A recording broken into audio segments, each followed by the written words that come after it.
আসসালামু আলাইকুম রহমতুল্লাহ। সুপ্রিয় ফেসবুক বন্ধুগণ, আমার সামনে যে শিশু পেশেন্ট, ওনার নাম হচ্ছে তাউরিন আক্তার, ৮ বছর।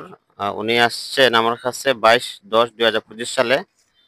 তো ওনার সমস্যা ছিল উড়ার উরুর মধ্যে শক্ত লম্বা একটা অংশ ফুলে গেছিল। তো আলহামদুলিল্লাহ প্রচন্ড ব্যথা করতো। একবার ওষুধেই 95% কমে গেছে, কোনো ব্যথা নাই এবং ফুলা নাই বললেই চলে।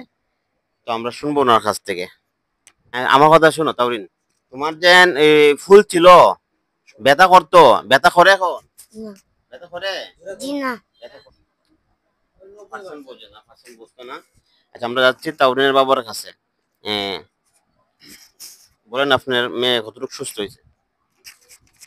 জি, আমার মেয়ে আলহামদুলিল্লাহ ভালো সুস্থ হয়ে গেছে। আমি যেটা লেগে আইছিলাম আমি এটা ঠিক পাইছি বা ওষুধে কাজে দিছে।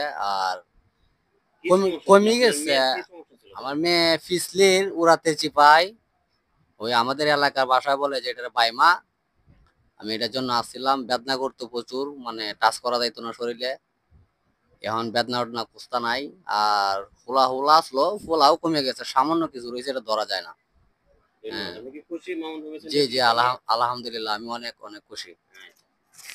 সকলকে ধন্যবাদ। আল্লাহ